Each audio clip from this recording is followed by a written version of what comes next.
There we go. Yes, Okay, that's so yeah, perfect. Sorry. no worries. So actually, I have my Bachelor of Science combined major. I graduated from the University of British Columbia back in 2016, but very not tech related. It was Earth and Environmental Science, Life Science, and Physics, a triple major. And then I spent about, I want to say, 6 to 8 years trying to get traction in a career. And then I went back to school for some mechanical engineering technology postgraduate. And basically, what happened was, partway through, I met my now fiance, and he was in the military. So we got posted from Alberta to Nova Scotia. So it was no longer feasible for me to stay in school because originally was able to do school remotely because of COVID, and it just didn't work anymore. So I kind of had to change plans. I had done a junior IT analyst program with an organization called Empower Canada. And basically, it's a nonprofit organization. They kind of run you through the Google IT support certificate on Coursera, as well as they give you some support and kind of fill in the gaps for you. And then from there, I managed to get like a couple-month internship with the local library system as like a digital literacy trainer. And then from there, that's where I landed. My most recent job was as a IT technician. And then, but it was really not what I was passionate about. I was really more passionate about cybersecurity. Even when I was in engineering school, it was very much, I would have little temper tantrums with my engineering projects and go, I should just work on cybersecurity, and I should just work on computers. Like, to heck with this program. So I kind of came around back full circle when I was in IT, and I started asking for more and more cybersecurity projects. But really, the manager that I had at the time, he didn't really have ambitions for the company to have a dedicated cybersecurity person. My manager himself, actually, he doesn't really have that strong of a background in IT. He was more sales background, and he was kind of just wearing multiple hats when he became manager of IT. So I was really kind of lost and didn't have much guidance. I had joined an organization geared for women in cybersecurity, and they kind of pushed me through the cybersecurity, the Google cybersecurity certificate. Oh, yeah, nice. And I had taken my ISC squared certified in cybersecurity, but it just, I really felt kind of lost out at sea. I didn't know what direction to take. Okay. Because there's so much information out there, as everybody knows, and it's almost impossible to be like, what direction should I take? Definitely. And then I was in the loop of YouTube and just looking for like direction and guidance on like, what certification should I be going after? What should I be doing? And I actually came across one of AJ's videos. Oh, okay, nice. And from there, I was kind of like, the first video absolutely had me hooked. And he did the little plug for empirical training. And I was like, I have to check this out. I absolutely have to check this out. So then that's kind of how I came on board joining the free community. And then got talking with AJ and about what the gold community could offer me. And we had an initial meeting, and it made sense, especially that initial meeting, because AJ basically said that I had it in me. It wasn't like he was trying to, and the conversation was very genuine, whereas I've like had conversations with other people, and it becomes very much like, okay, what are they trying to sell me? What are they trying to plug? And really not caring about my career development. And I had gathered that in the free community as well, that all you guys really do care about career development. It's not like the cash cow boot camps that you see around. Oh, that's good to hear. Yeah. So then, just joined the gold community, kind of was working through the steps, and then started applying. And realistically, it was due to the mentors of the group that I had the confidence to go forward and go after more aggressively with interviews. Because initially I was looking at very baseline and very few and far between cybersecurity roles. And because I didn't feel that I was more at an intermediate level. And yeah, no, it's because I basically had that confidence, and AJ constantly reassuring me that you could do this job. You could totally do this job. Is realistically why I ended up getting this role. Oh, amazing.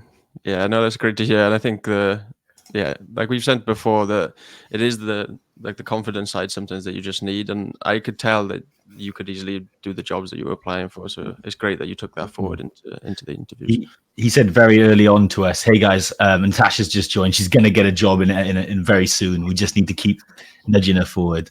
That was the first time he introduced us to you.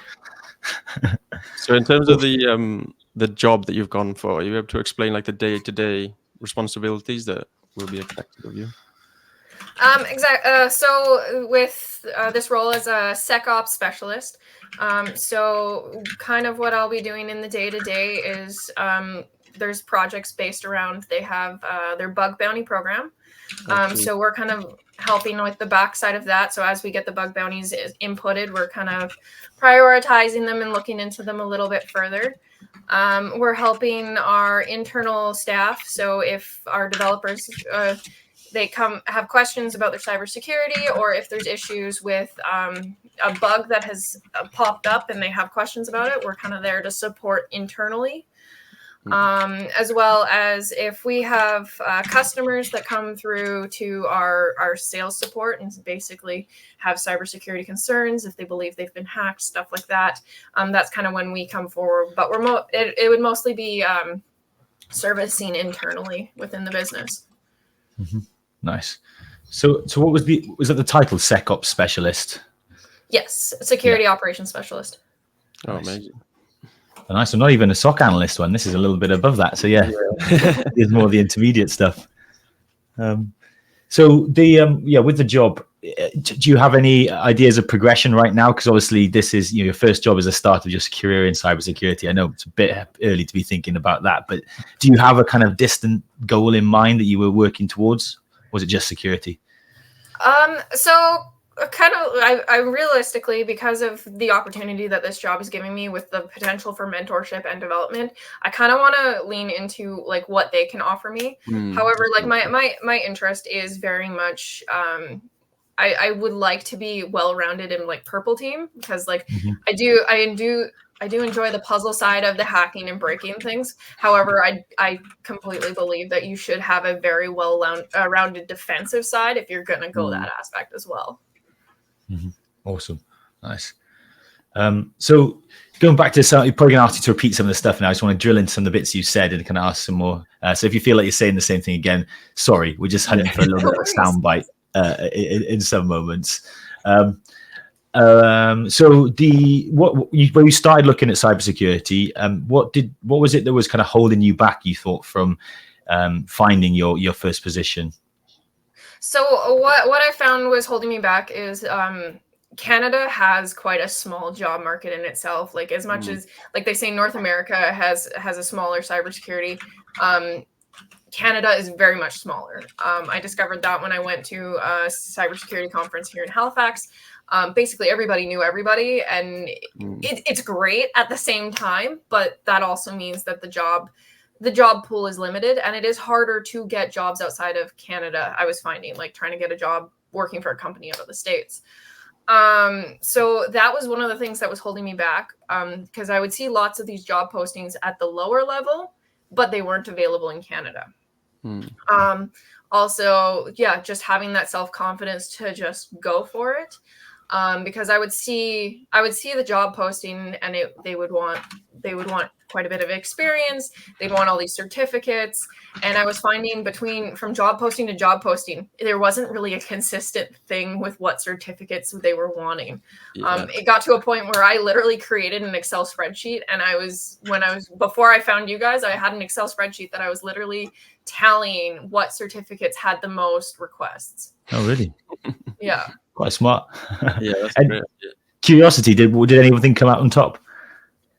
No, not really. It all ended up turning into a wash blur. Kind of, it was like, oh, okay, so really nobody has an idea what they want. That leans up with the recruiter podcast that we did last Tuesday, and the recruiter said that since we started about 8 years ago, it's got very noisy out there.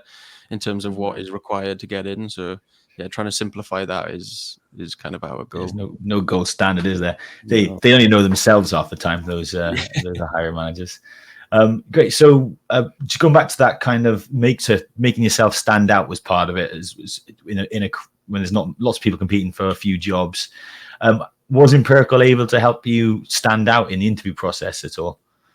Absolutely. So like on my resume before joining, I had absolutely very minimal for projects. I had converted basically a MacBook to more of a Linux beast. And that was realistically all I had. Whereas by joining Empirical and like the posts that had about like Security Onion and Waza and stuff like that, I was able to like try them and get some hands-on experience and add those as my projects on there.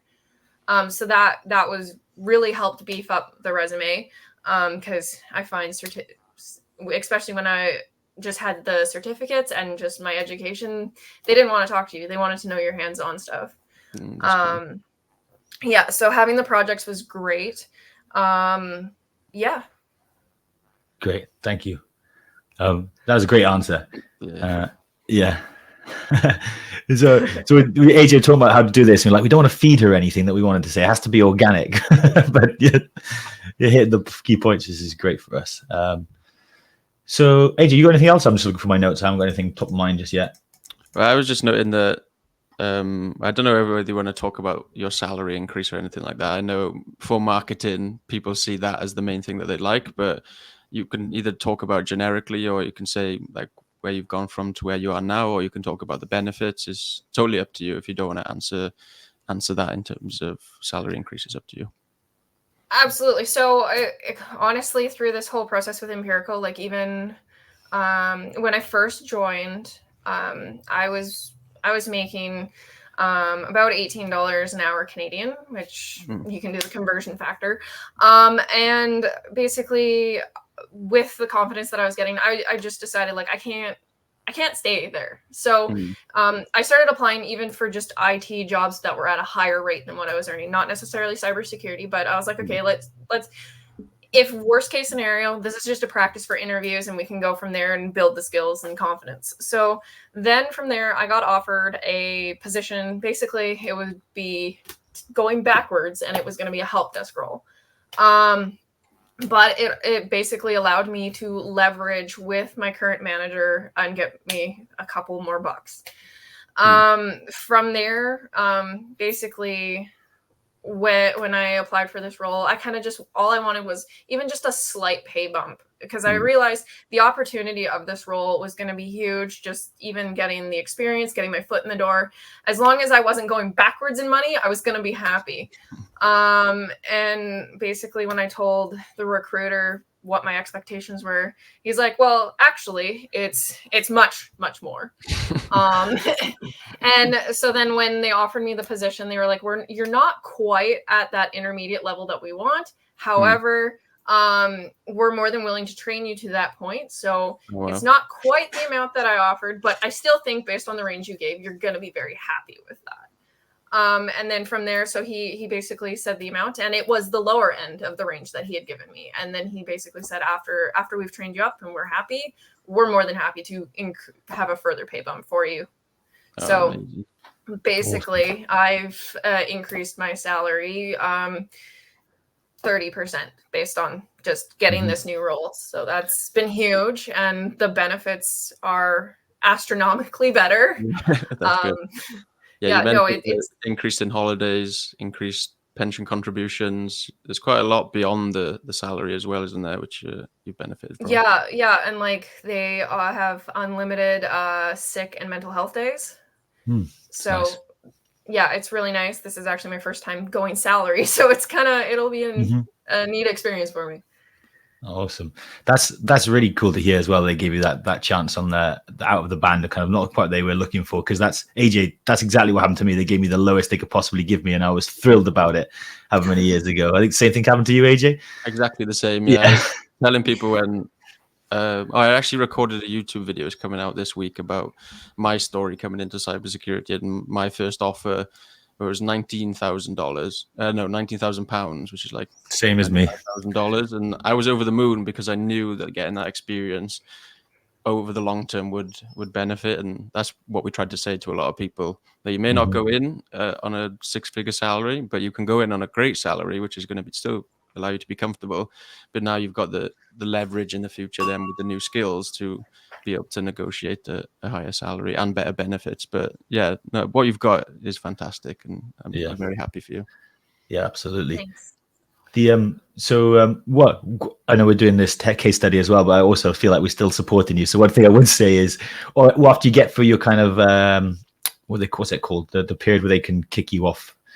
Why is that word it's giving me? Trial period? It's not called that. Probationary. Yeah.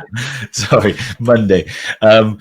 So yeah, like then you probably want to have a talk about, okay, so now what can I do to demonstrate that I'm kind of get that goal, set some goals with them basically, so you can hit the responsibilities of whatever the kind of intermediate role thing is. So if you define that beforehand, and you always have that conversation in the case of what goals can I set, what things do I need to do in order for us to have a conversation about that next step, then down the line, when you want it, when you're ready for it, you don't have to kind of demand it. You can kind of point back to all the pathway. And that's been super valuable for me, because I didn't do that to start with.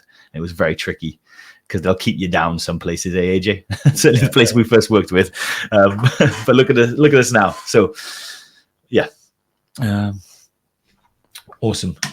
This is great stuff. So the other question, I keep want to kind of go back to that challenge a little bit, just to kind of dig out all the different challenges that you may or may not have had. And please do tell me if you're like, nah, that was absolutely fine, it wasn't an issue. But what made you want to switch? You alluded to it, but what made you want to switch into cybersecurity? What attracted you to the profession?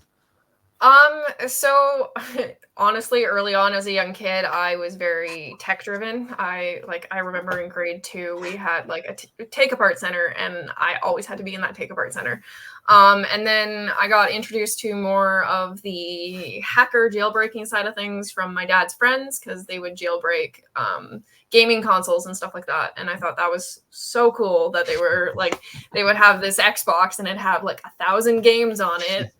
And then it just kind of progressed from there, of just having the interest in, because I've always been interested in puzzles, and it's kind of how it's actually kind of a calming coping mechanism for me, is I will shift into puzzles if I have like high anxiety, or I just can't turn my brain off. I switch over to puzzles. Nice. So I find like even just the back end of computers and coding and hacking, that it hits my brain just where puzzles do as well. So that's kind of, I was starting to dabble around with that. And then it was kind of, I did see the appeal with the wages, but of course that wasn't the be all end all. And then it was, after that, it was kind of just the community. Everybody that I have met in cybersecurity has been super warm, welcoming, very knowledgeable, willing to share their knowledge. I'm sure there are outliers that are not that great of individuals. But from every interaction that I've mostly had, everybody's been like super welcoming, and it's a really great community to be in compared to like other industries I've worked in, where like it's very cutthroat and stab you in the back and give you false information and stuff like that. And yeah, so that's kind of why I've stuck around, is because of the community. Awesome. Yeah, hopefully you don't meet too many of those people in your career who are the gatekeepers. Yeah, they do exist, but like you've got us here as a community. So if you ever feel like you're not getting the information, just come and ask us, and we'll make sure that it is right. For sure. Yeah. So with the science, because you did that, your bachelor's degree was in science, right? And you started down that route. What would you say? How did your kind of education in science set you up for securing cybersecurity, if at all? Are there any transferable skills or any things you found you were able to take over with you? Yeah. So actually, I developed a lot of my analytical skills in my science degree. I was doing a lot of hands-on projects. I was doing a lot of research. Just because like in 3rd and 4th year, I was writing papers because I had the questions that nobody had answered yet. So it was, I had a lot of time researching and pulling papers and trying to come together with like a thesis. So definitely my analytical and research skills heavily came from that. Also, just my ability to ask questions, because one of the projects that I did have was we had to interview a PhD candidate. And then kind of build our project based on that information that we gathered about their project. So I also learned the importance of asking the right questions and how to ask the right questions. And then there was some minor computer stuff that I did learn. Like I learned how to work with MATLAB and I learned how to work with R. So it was that was the early days of introducing some basic code to me, as well as sometimes it's better to just walk away from the computer if you're getting frustrated and then come back 10 minutes later. That was a big learning lesson from that as well. Coping mechanism. Yeah. Nice. So if you could not say, I know you did Coursera, but I'm going to ask you a question. If you could just not mention Coursera, I'm going to ask kind of generically, how did you find studying with the kind of self-service, self-learning education websites versus what you found in the empirical training community? So with the self-service ones, it's really hard to ask questions, especially if you run into a unique roadblock.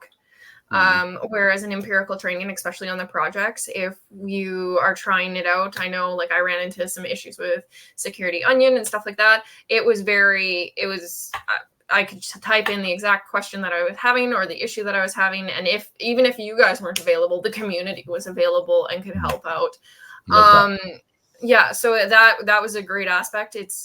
There's a lot more involvement in your learning for sure in empirical training, as well as I found with self-learning, it's mostly just videos and hitting next and hoping you absorb the information and remembering it for that quiz at the end. And then as soon as you're done that quiz, your brain dumps it. So with this, it was a lot more hands-on skills and it was a lot more tangible for sure.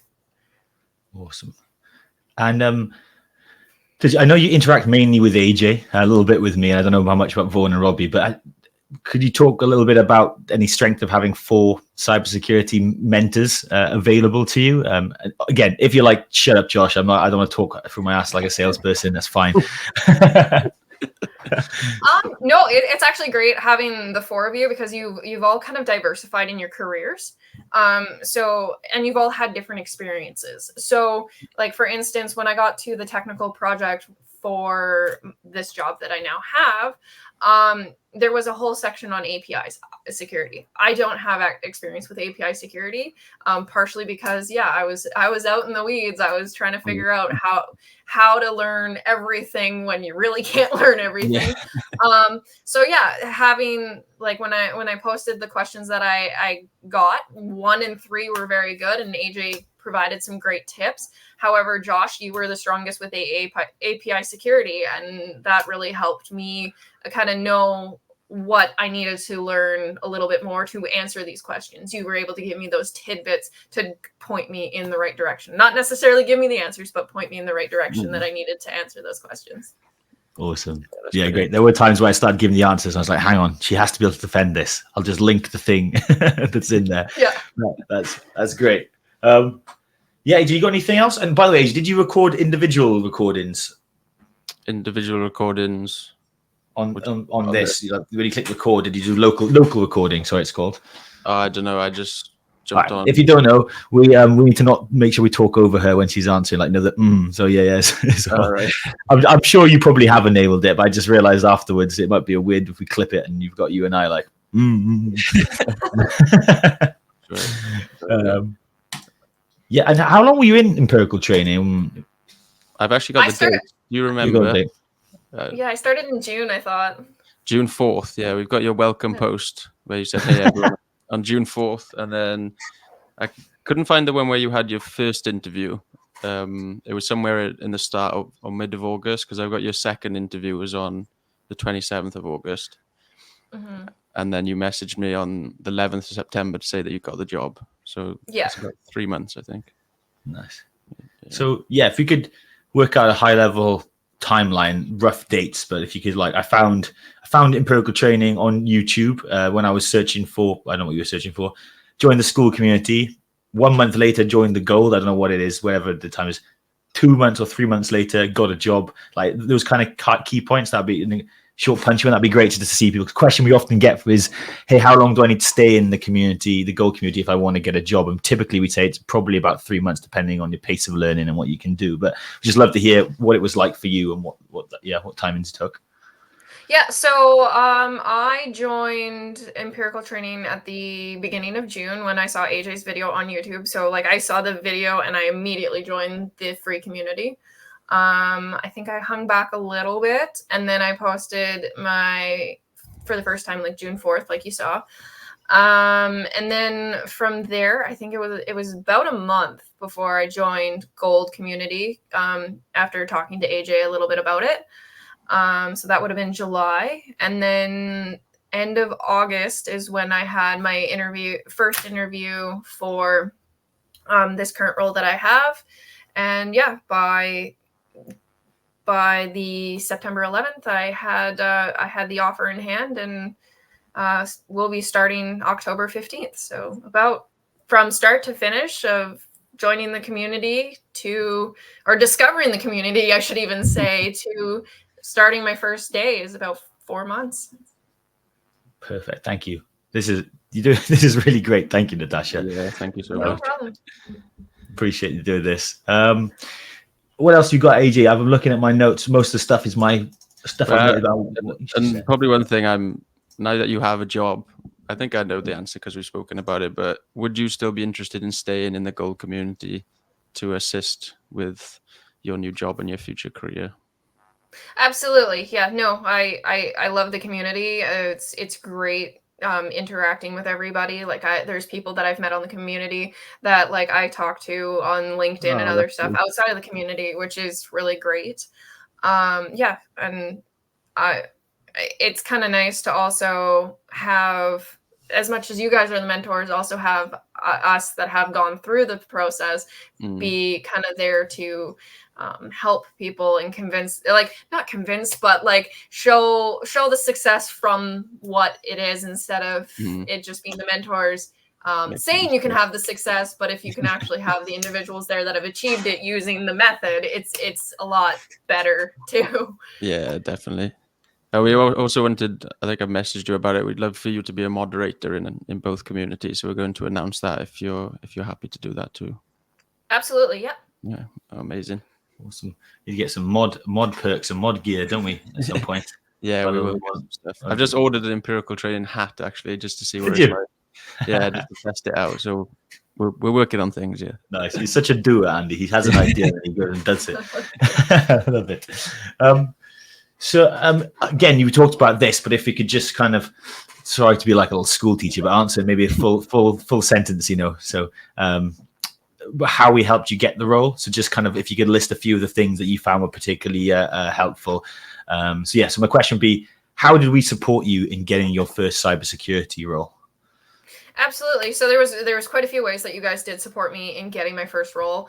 There was the kind of the coursework of basically going through the Cyber Defender program, and it kind of, especially the earlier videos of kind of telling me what to expect and giving me a rough progression, because before this I had everybody and their dog's opinion on what I should be doing.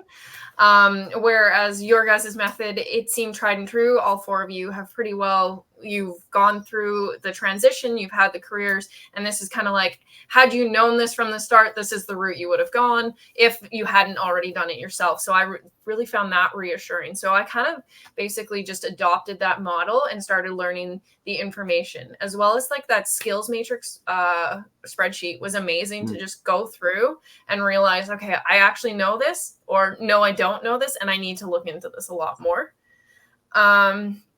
Also, the projects that got posted in the community, especially like the ones that were in the gold community, I found those were really helpful in getting more technical hands-on skills that I could later discuss in interviews and have them on my resume as projects. As well as just having the support of like realizing that I could do this. I am on the right path. Especially in the current job that I'm in, where my manager didn't necessarily want this for me. So having this support within the community, and then even having like the mentors was able to ask them questions. Like I remember asking you, AJ, in our one-on-one that when my manager was pushing me to become IT manager, and I was able to ask you, this is what I want for my career. I want to go into cybersecurity. Should I go this route, or is this going to hurt me long term? And you actually said, like, no, this could hurt you because people will be wondering, why are you leaving? And then so I was able to go back to my manager and be like, you know what? My mentor said this isn't going to serve me. So I don't want to do this. I'm glad that worked out the right way. Yeah. So, I mean, I had another job offer on the table at that time. So it was like, if he said no, then Yeah, had backup plan. So, and I think but yeah, when we spoke about it, it was because if you went into a manager position, the cybersecurity companies might think, why do you want to go into a technical role from a manager role, which doesn't often happen that often. So I'm glad that worked out, because that was generally what I thought. So I'm happy that worked out for you. Yeah. Nice. Good. No, it's good advice, AJ. We know the IT managers or even cybersecurity managers sometimes start losing their technical ability, and they become people, and become, what's the word, like I can't find my words today. The word where like you feel like less of yourself, like not emasculated, but like you're too scared of like technical people, so you're like, oh, no, I know what's right, even though I don't. Sorry guys, become like a technophobe. Even though they've been in tech for a while, they become a bit of a technophobe. So I always find it's good to stay in the technical positions. I'm not, maybe in the future, maybe some kind of management, but right now I love being in the technical aspect, and I think that's the same for you, isn't it, Natasha?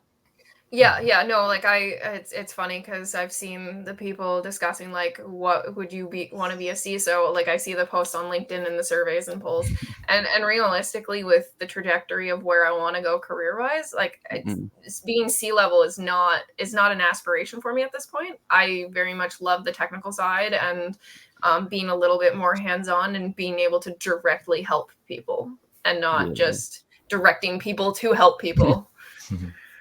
And that's why you could be a very good CISO if you get there in the future. Coming from that angle. So yeah, the only question I have left to ask that I've not noted down is, what advice would you give to other people who are trying to get into cybersecurity? Absolutely. So biggest piece of advice is find your community. Because I find it's pretty lonely going it alone. I tried it going alone. I tried other communities that the fit really wasn't there. So it's really important to have that community. And just because you can lean on each other, you can ask for advice, you can get other people's opinions. And it actually really helps knowing that you're not doing it alone. And you can kind of bolster each other up. So it's definitely my biggest piece of advice is find a community either at your level or just a little bit above your level so that you can kind of get advice further up the chain. Awesome. No, thank you. Andy, anything else you want to get covered off? We could maybe ask more specifically like advice for IT help desk people, IT support staff. Because that's a lot of people we talk to. Yeah, that's probably a good question, because I know a lot of the people that we speak to are from the same background as you. They've come through into IT and they really want to break into cybersecurity. So what do you think? We maybe kind of answered it, but some of the definitive things that you did or to be able to go from IT to cybersecurity, were there certain things that you were like, this helped exactly? Yeah, how can you make that jump from IT to cybersecurity? Yeah, Josh is better with words than me even. Yeah, so there's a couple of things. I know it's very easy, especially when you're on help desk, to kind of just get lost in the wave of tickets. But it's really, really, really important to set aside time every day or every other day to personal development. Whether you're able to set aside time at work, I know it's not always possible, or even just in your free time at home, you need to set aside time for personal development, because cybersecurity is constantly evolving, it's constantly adapting, and the field is so broad in itself that you need to be learning and growing and showing basically showing that you have that initiative and that drive that you want it.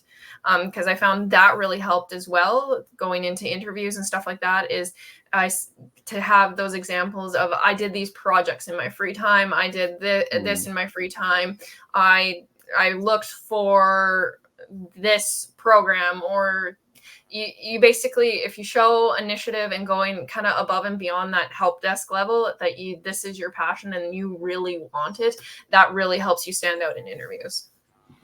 Do you think there were many transferable skills between what you did in your IT role and cybersecurity? Because sometimes that I see that there is, and a lot of people just haven't unlocked it yet. Did you find that? Absolutely. Yeah. So, like, realistically, as an IT technician, I was in that role for about a year before I've been able to make this jump. So having yes, where I worked, I was expected to be a jack of all trades, and I had to learn a lot and learn it very intensely.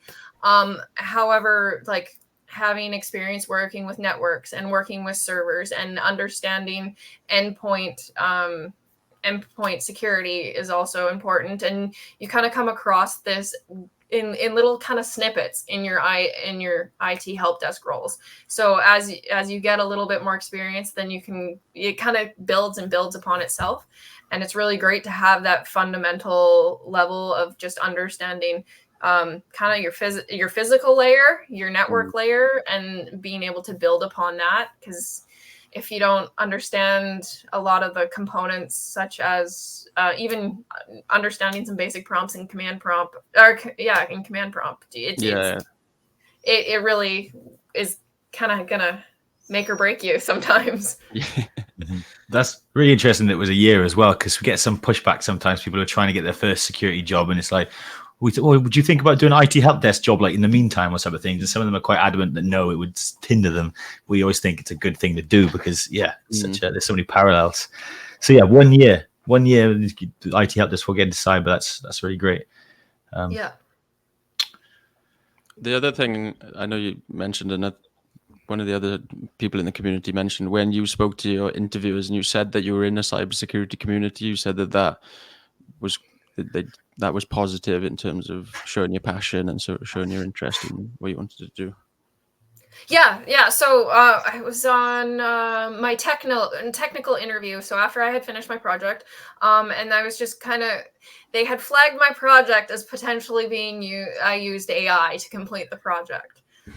So they wanted me to address my thoughts and attitudes towards AI, and basically I said it is a valuable tool. However, like how I went about answering this was I took the question and I broke it down into what segments they wanted, because it was only 3 pages for 3 questions. So it had to be very, very succinct. And then I also said that I did have mentors from empirical training helping me, giving me ideas on some of these things that I don't have experience with. And I felt that was also important to say, like, I'm not well versed in API security. I'm more than willing to learn it, and I would really appreciate guidance on it. But by saying, like, I had mentors in my corner helping me, kind of showed them that I was serious about this. This wasn't just I saw the job posting and I thought, oh, this might be fun, or thought I saw the price, like how much I was going to be paid, and I was chasing the salary. It was showing that I had gone out, found this community, joined this community, and I had people that I was actively talking to, learning from, collaborating with, and because it also helped too, because that company also believes in colleague collaboration on projects. Oh, that's cool. So it really fit into kind of their company model as well. Awesome. Yeah, you showed them that you're going to be an employee who solves problems for them rather than brings problems to them. That's fantastic. Nice. I'm a good age. You got any more ideas? All good for me. I just want to say again, thank you, Natasha, and congratulations as well. Yeah, really amazing Thank job. You should be very, very proud. Yeah, really interested to hear how it goes as well. Whether in the gold or the free, just let us know what you're studying, what you're finding out, because SecOps is interesting. It's getting much, much bigger. It wasn't around too much when we started. I think it's something not that long ago, 10 years ago. I think it's really growing. So you're in a real growth area, which I think is class. Amazing. Yeah. No, I'll definitely keep the community in the loop. Awesome. Yeah, definitely. Thank you. Yeah. Thank you, Natasha. Yeah, we'll speak to you in the community. We'll announce you as a moderator probably this week. But yeah, if you need anything from us, now you're starting your new job, ask us questions, and I'm sure we're still here. Yeah, we're still here. For sure. Every step. For sure. I'll probably be asking about like work from home setups and the ideal setups. Oh, that was one thing I was going to ask. Are you going to be full-time remote? Yeah, full-time remote, work from home. Amazing. Yeah. Yeah, I'll be getting the email shortly on picking my IT equipment. So that's the fun part. Yeah, so there might even be a post about that, like which one should I pick? Oh, definitely. Yeah, I know that the community loves those posts as well because everybody's got a keen interest. Oh, that's really cool to hear. 1 year in IT. And were you remote in your IT role? So it sort of was. Like I didn't get to work from home, but like we had basically if I was to drive from one dealership, because I supported dealerships with this company. If I drove from one to the other, like the drive time was something like 4 hours, like from one to the other. So I had to do a lot of remote work through like RDP and stuff like that. So there are like using a Terra to remote in and stuff like that. So a lot was done remotely, but I had to go into the office every day. Makes sense. Well, you are actually the perfect case study. You've increased your salary by 30%. You've been in IT for a year, and now you're working remotely. Like they're questions that everybody asks us, and they think it's impossible. And since we started this, we knew it was possible. Thank you for our theory is now.